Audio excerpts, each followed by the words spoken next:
পশ্চিমবাংলায় এসআইআর হবে ডিক্লিয়ার হয়ে গেছে। নভেম্বরের শেষের দিক থেকে পশ্চিমবাংলায় এসআইআরের কাগজ জমা নেওয়া হবে।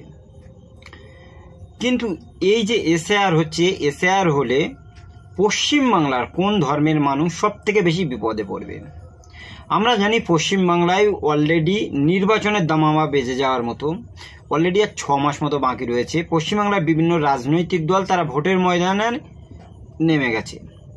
অলরেডি তারা ভোটটাকে কিভাবে নেবে, কিভাবে রাজনৈতিক প্রচার করবে তা প্রতিনিয়ত সভা সমাবেশ থেকে আমরা বুঝতে পারছি। এরকম একটা সিচুয়েশানে পশ্চিমবাংলার বিভিন্ন ধর্মের মানুষ, হিন্দু, মুসলমান, মাতুয়া, আদিবাসী সকলে চিন্তিত যে এসআইআরে কাদের নাম থাকবে, কাদের নামগুলো যাবে। এপ্রিলের দিকে যদি 2026-এর ভোট হয় তাহলে মাত্র 4 থেকে 5 মাসের মতো একটা সময় পাওয়া যাবে মাঝখানে। এই 4-5 মাসের ভিতরে যদি এসআইআর হয়, আর এসআইআরে যে সমস্ত মানুষদের নামগুলো বাদ যাবে তারা 4-5 মাসের ভিতরে তাদের নামগুলো কি নতুন করে আবার ভোটার লিস্টে লিপিবদ্ধ করতে পারবে? সব থেকে যদি বেশি বিপদে পড়ে সেটা সীমান্ত লাগোয়া যে সমস্ত মাতুয়া বা সেই সঙ্গে আদিবাসীরা রয়েছে, যারা বাংলাদেশ বা অন্যান্য দেশ থেকে এসেছে, তারাই সব থেকে বেশি বিপদে পড়বে। সেই বিষয়টা জানা এবং বোঝার পরে আমাদের রাজ্যের যে সমস্ত বিজেপির নেতা এবং লিডাররা রয়েছে তারা মুখ থেকে হয়তো বলতে চাইছে যে এসআইআর হোক, এতগুলো মানুষ বাদ যাবে বা এতগুলো নাম বাদ যাবে, কিন্তু দিন শেষে অসীম সরকারের মতো একজন মাতুয়াদের বা সেই সাথে শান্তনু ঠাকুরের মতো একজন, তারা মাতুয়াদের নিয়ে ভীষণ চিন্তায় রয়েছে। কারণ এই মাতুয়ারা দীর্ঘদিন ধরে পশ্চিমবাংলা থাকার পরেও তারা যে ভারতের নাগরিক, তাদের যে সিটি, সেই জিনিসটা আজও পর্যন্ত দেয়া হয়নি। সেই সাথে সাথে তাদের যে ভোটার লিস্ট থেকে শুরু করে বিভিন্ন জায়গায় তাদের প্রবলেম থাকার জন্য এই জায়গাতে অসীম সরকার বিজেপির বিভিন্ন নেতা এবং মন্ত্রীদের উপরে প্রতিনিয়ত ভিডিও লাইভ বা বার্তা দিচ্ছে। বিভিন্ন হিন্দু এবং মাতুয়াদেরকে বোঝাচ্ছে যে আমাদের যাদের নামগুলো বাদ যাবে তাদের নাম কিন্তু কেন্দ্র সরকার বা বিজেপির নেতা লিডাররা তুলে দেবে না। সুতরাং আমরা কিন্তু খুব তাড়াতাড়ি এই পশ্চিমবাংলাতে বেনাগরিক হয়ে যেতে পারি। এজ ইট ইজ সেম একটা সিচুয়েশান আমরা আসামের ক্ষেত্রেও দেখেছিলাম। এনআরসির ক্ষেত্রে আসামে যখন এনআরসি হয়েছিল 18 লক্ষ লোকের নাম বাদ গেছে, কিন্তু তার ভিতর থেকে প্রায় 13 লক্ষ নাম পুরোপুরিভাবে হিন্দুদের ছিল। কিন্তু প্রত্যেকটা জায়গায় আজকের বুঝতে হবে যে ভারতবর্ষে একের পর এক বিলগুলো কিসের জন্য আনছে বিজেপি সরকার। আমরা জানি এই ভারতবর্ষটাকে অখণ্ড হিন্দু রাষ্ট্র বানানোর যে পরিকল্পনা আরএসএস দীর্ঘদিন ধরে করে যাচ্ছে। আরএসএস প্রতিষ্ঠাতা যিনি করেছিল, সেই আরএসএসের প্রতিষ্ঠাতা হেডগেয়ার, গোলওয়ালকার, সাভারকার, তারা একত্রিতভাবে একটা চিন্তা চেতনা করেছিল যে কিভাবে এই দেশটাকে হিন্দু রাষ্ট্র করা যায়।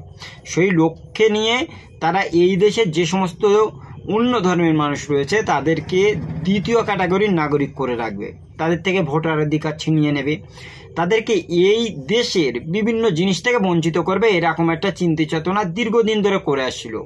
তাদের একটা পলিসি ছিল 100 বছরের, আর সেই 100 বছর হতে হতে তারা বিভিন্ন রাজনৈতিক দলের হাত ধরে, বিভিন্ন রাজনৈতিক দলের ক্ষমতায় থাকার সময়েও বিজেপি এবং আরএসএস আস্তে আস্তে তাদের যে প্ল্যান পরিকল্পনা সেগুলোকে বাস্তবায়ন করতে শুরু করেছিল। আজকের কেন্দ্রে সেই বিজেপি সরকার ক্ষমতায় রয়েছে। বিজেপি ক্ষমতায় থাকার সাথে সাথে তারা কিন্তু এই দেশের বিভিন্ন নাগরিকদের উপরে একের পর এক আইন প্রয়োগ করছে। একসময় এনআরসি, এনপিআর, সিএ, সিএবি এই সমস্ত জিনিসগুলো বলেছিল। সেই সময় দেখেছে বিভিন্ন সময় হিন্দু, মুসলমান এই এনআরসির বিরোধিতা করে শাহিনবাগ থেকে শুরু করে কলকাতার বিভিন্ন জায়গায় ধর্ণা মঞ্চ করেছিল। ছোট ছোট বাচ্চা থেকে শুরু করে বৃদ্ধ মানুষরা তারা কিন্তু এই আন্দোলনে সামিল হয়েছিল। সুতরাং এনআরসি করার যে চিন্তা চেতনা দীর্ঘদিন ধরে ছিল তাতে তারা ব্যর্থ হয়েছে।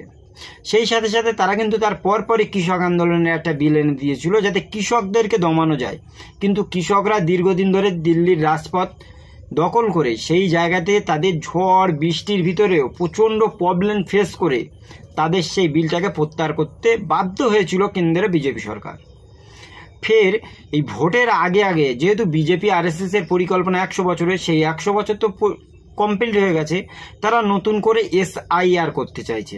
আর এসআইআর এর মাধ্যমে অধিকাংশ ক্ষেত্রে তারা দেখবেন সেই সমস্ত মানুষদের নাম বাদ দেবে যারা এই ভারতবর্ষের অন্য ধর্ম মতের মানুষ রয়েছে, বিশেষ করে মুসলিম হতে পারে, মতুয়া হতে পারে, আদিবাসী হতে পারে, রাজবংশীরা হতে পারে, সেই সঙ্গে সঙ্গে পাঞ্জাবি বা খ্রিস্টান, এই সমস্ত ধর্মের মানুষদেরকে এসআইআর করে একটা দ্বিতীয় শ্রেণীর নাগরিক করার চক্রান্ত বিজেপি আরএসএস করে যাচ্ছে।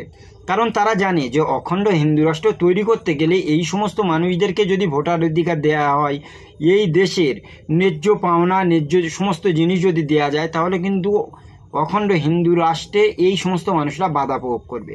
সেই চিন্তা চেতনা নিয়ে তারা ঘুরপথে এনআরসির পরিবর্তে এখন করে এসআইআর করছে, যেটা আমরা বিহারের ক্ষেত্রে দেখেছি। নির্বাচনের আগে বিহারে করেছে, বিহারে করে 80 লক্ষ মানুষের নাম কম করে বাদ দিয়েছে, সেখানে প্রায় 60 লক্ষ নাম হিন্দুদের চলে গেছে। তাহলে একটা জিনিস পরিষ্কার বুঝতে হবে, এসআইআর করে সেখানেও যদি হিন্দুদের নাম যায়, আসামে এনআরসি করার পরেও সেখানে যদি 13 লক্ষ হিন্দুদের নাম চলে যায়, তাহলে পশ্চিমবাংলায় যে সমস্ত নেতারা বিজেপি আরএসএসের হয়ে গলা ফাটাচ্ছে, বিভিন্ন সমাবেশে গিয়ে বলছে যে এখানে প্রচুর সংখ্যক বাংলাদেশি রয়েছে, তাদেরকে তাড়াতে হবে, রোহিঙ্গা রয়েছে, তাদেরকে তাড়াতে হবে, এই যে টেন্ডেন্সি চিন্তা চেতনা নিয়ে প্রতিনিয়ত সমাবেশ সবাইতে বলে বেড়াচ্ছে, সে শুভেন্দু অধিকারী হোক, সুকান্ত মজুমদার হোক, তাহলে দিন শেষে যদি এখানে এসআইআর হয়, যদি 20% 25% একটা মানুষের নাম বাদ যায়, সেইগুলো নাম কাদের বাদ যাবে?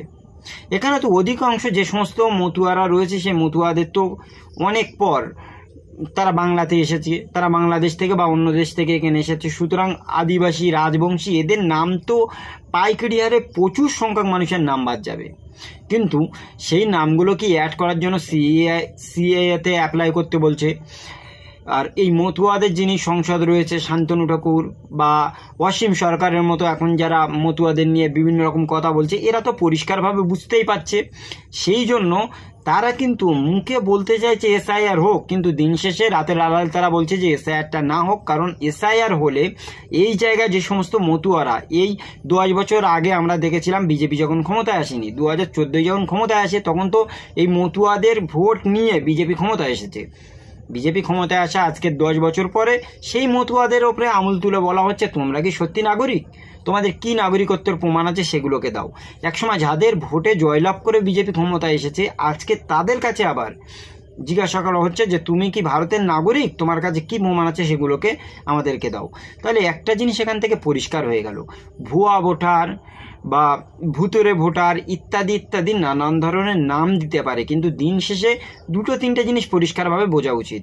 ফার্স্ট, বাংলাদেশ থেকে আসা যে সমস্ত মানুষটা এই পশ্চিমবাংলা বা ভারতে এসেছে, তাদের ভিতরে কত পার্সেন্ট মুসলিম হতে পারে? বাংলাদেশ একটা ইসলামিক বা মুসলিম কান্ট্রি, সেখানে 18 কোটি মানুষ যদি বাস করে, তার ভিতরে তো প্রায় 17 থেকে 17.5 কোটি মানুষ মুসলিম। কিন্তু সেখানে থেকে কিসের জন্য একটা মুসলিম ভারতের মতো জায়গায় চলে আসবে, যে ভারতবর্ষে প্রতিনিয়ত মুসলিমদের উপরে বিভিন্ন রকম প্রবলেম চলছে, 3 তালাক থেকে শুরু করে নিয়ে, ওয়াকআপ থেকে শুরু করে নিয়ে, এনআরসি এনপিআরে নাগরিকত্ব না দেওয়া থেকে নিয়ে প্রতিনিয়ত মব লিঞ্চিং করা, সেই সাথে সাথে বিভিন্ন আইন এবং কানুনগুলোকে মুসলিমদের উপরে জোর করে চাপিয়ে দেওয়া। এরপর বাংলাদেশ, পাকিস্তান বা আফগানিস্তান থেকে মুসলমান যারা থাকবে, তারা কিসের জন্য ভারতে আসবে বা কেনই বা এখানে এসে তারা নাগরিকত্ব নেবে? যদি সত্যি বাংলাদেশ, পাকিস্তান বা আফগানিস্তান থেকে আসে, সেগুলো হয়তো মুসলিম নয়, অন্য কোনো ধর্মের মানুষও হতে পারে, মতুয়া, আদিবাসী, রাজবংশী, এই সমস্ত মানুষ আসতে পারে। সুতরাং এরা যদি এই ভারতবর্ষে চলে আসে বা পশ্চিমবাংলায় চলে আসে, তাদের আজকের নাগরিকত্ব নিয়ে কাড়াকাড়ি চলছে। এক সময় তাহলে পরিষ্কার হয়ে গেল এই জায়গা থেকে যে মুসলিমরা যতটা না ফাঁসবে, তার থেকে বেশি সংখ্যক ফেঁসে যাবে মতুয়া, আদিবাসী, রাজবংশী, এই সমস্ত মানুষেরা। সুতরাং এসআইআর হোক, এই জিনিসটা যারা মাথায় নিয়ে প্রতিনিয়ত জিগির তুলছে, সেই সাথে বলছে 2 কোটি নাম বাদ যাবে, শুভেন্দু অধিকারীর কথা। এবং শান্তনু ঠাকুর, অসীম সরকাররা বলছে যে সিএতে নতুন করে যদি নাম তোলা যায়, তাদেরকে নাম আবার নথিভুক্ত করা যাবে। কিন্তু আমরা সুকান্ত মজুমদার, একটা কেন্দ্রীয় মন্ত্রীর প্রকাশ্য কথা শুনলাম যে কোনো বাবার ক্ষমতা নেই, একজনের নাম যদি কেটে যায়, তাকে পরবর্তী সময়ে নাম তুলতে পারে। তাহলে দেখুন, বিজেপির একজন নেতা বলছে এসআইআর হোক, হওয়ার পরে যদি কারোর নাম বাদ যায়, সে শান্তনু ঠাকুর, অসীম সরকার বলছে সিএএ থেকে আবার নাম তোলা যাবে। কিন্তু উল্টো পড়তে সুকান্ত মজুমদার প্রকাশ্যে বলে দিচ্ছে কারোর বাবার ক্ষমতা নেই যে একজনের নাম আমরা এখানে তুলে দেব।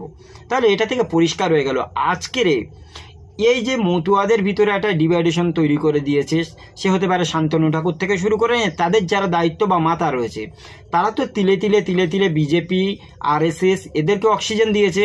আজকে সেই অক্সিজেনের জেরে এই মতুয়া, রাজবংশী বা আদিবাসী সমাজের যে সমস্ত মানুষরা রয়েছে তাদের নাগরিকত্ব নিয়ে সব থেকে বেশি চিন্তিত থাকা দরকার। কারণ আসামের মতো জায়গায় যখন বলা হয়েছিল যে এনআরসি হচ্ছে মুসলিমদেরকে তাড়িয়ে দেওয়া হবে, ডিটেনশন ক্যাম্পে রাখা হবে, কিন্তু পরবর্তী সময় আমরা কি দেখলাম, 18 লক্ষ মতো মানুষের যে নামটা বাদ গেছে, সেখানে অলমোস্ট 13 লক্ষ মানুষ পুরোপুরি হিন্দু বা অন্য ধর্মের মানুষ। তাহলে ভাবুন তো, মুসলিমদের গাড্ডা ফেলতে যাওয়া, মুসলিমদের বিপক্ষে গিয়ে প্রতিনিয়ত বিভিন্ন রকম কথা বলা, এই অসীম সরকার থেকে শুরু করে নিয়ে শান্তনু ঠাকুর, শুভেন্দু অধিকারী বা সুকান্ত ভট্টাচার্য, কিন্তু এরা দিন শেষে কি দেখতে পাচ্ছে, তাদের গদিটাকে টিকিয়ে রাখতে হবে। সেই চিন্তা চেতনা নিয়ে প্রতিনিয়ত যে ফাঁদগুলো পাচ্ছে, সেই ফাঁদে প্রতিনিয়ত কিন্তু বেশিরভাগ পড়ে যাচ্ছে সেই সমস্ত বিজেপি, আরএসএস ঘোষিত বা তাদেরকে যারা ভোট দিয়ে ক্ষমতায় নিয়ে এসেছে সেই মতুয়া, আদিবাসী, রাজবংশীরা। আজকের একটা জিনিস পরিষ্কার হয়ে গেল। দ্বিতীয় ক্যাটাগরি আর একটা কথা আপনাদের মাঝে শেয়ার করি। পশ্চিমবাংলা এমন একটা জায়গায়, এইখানে সংখ্যালঘু ভোটগুলো নির্ধারণ হয় কাদেরকে সরকার করবে, কিন্তু সেই সাথে সাথে এই রাজ্যে যতগুলো হিন্দু, দলিত, আদিবাসী মানুষরা রয়েছে তারা মিলেমিশে বসবাস করে, তাই সকলে মিলে একটা রাজনৈতিক দলের ভোট দেয়, তারা এখানে ক্ষমতায় থাকে। কিন্তু বিগত কয়েক বছর ধরে আমরা দেখছি মাস টু মাস, যেরকম মহারাষ্ট্রে নির্বাচন হয়েছে, সেখানে বিভিন্ন রকম ক্যাটাগরি করে বিজেপি জয়লাভ করেছে। পরবর্তীতে আমরা আবার দেখেছিলাম দিল্লিতে নির্বাচন হয়েছে, সেখানেও যেটি সেমভাবে বিজেপি কিন্তু জয়লাভ করেছে।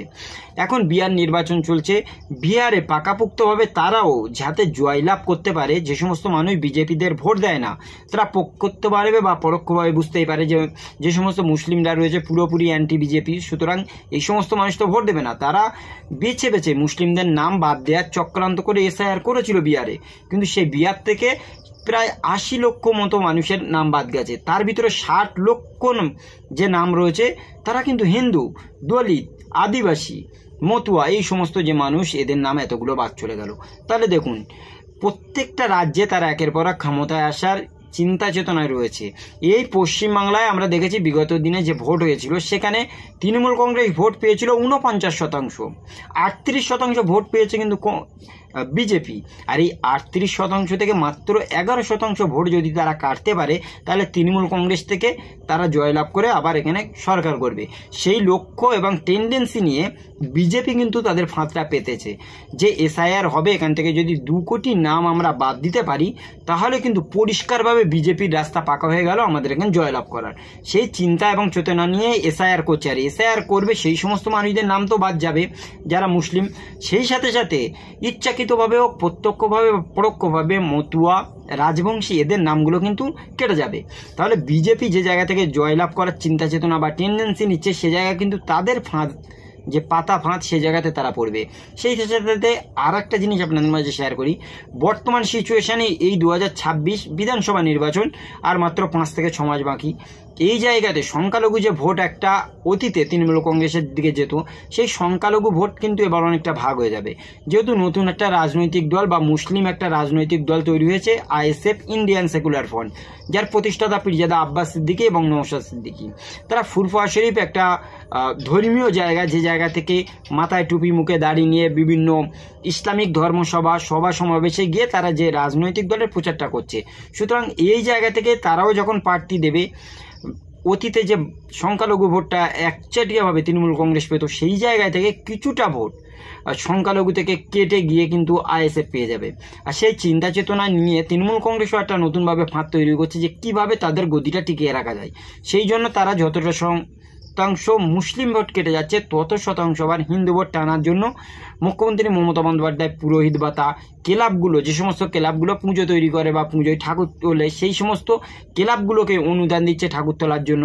সেই সাথে সাথে আমরা আবার দেখেছি বিভিন্ন জায়গায় ওই যে অতীতে যে কাজগুলো বিজেপি, আরএসএস করতে হয়, যেটি সেমভাবে রাজ্য সরকারের তৃণমূল কংগ্রেসও করে যাচ্ছে। দীঘায় জগন্নাথ দেবের মন্দির, ইকো পার্কে একটা মন্দির করছে, সেই সাথে উত্তরবঙ্গের মতো জায়গায় একটা মন্দিরের ঘোষণা দিয়ে দিয়েছে। তাহলে একটা জিনিস পরিষ্কার বুঝতে হবে, প্রত্যেকটা রাজনৈতিক দল দিন শেষে তারা কিভাবে চেয়ার দখল করবে, তাদের গদি দখল করবে, সেই চিন্তা চেতনায় আছে। আপনি, আমি বা আরও 5 জনা যারা রয়েছি এই ভারতবর্ষের নাগরিক, আমরা কিন্তু দিন শেষে দেখবেন কেউ দ্বিতীয় শ্রেণীর নাগরিক হয়ে গেছে। হিন্দু রাষ্ট্র তৈরি করার লক্ষ্যে উদ্দেশ্যে যে সমস্ত মানুষদের বিপদে ফেলছে, এই জায়গাতে বিজেপি আরএসএস কিন্তু একদিন ভীষণভাবে ধরাশয়ী হবে। আর আজকের এই পর্ব নিয়ে আপনাদের কী মনে হয় অবশ্যই কমেন্টে জানাবেন। আজকের এই ভিডিওটি এই পর্যন্তই, দেখা হবে অন্য কোনো দিন অন্য কোনো টপিকে। সকলে ভালো থাকুন, সুস্থ থাকুন, থ্যাংক ইউ।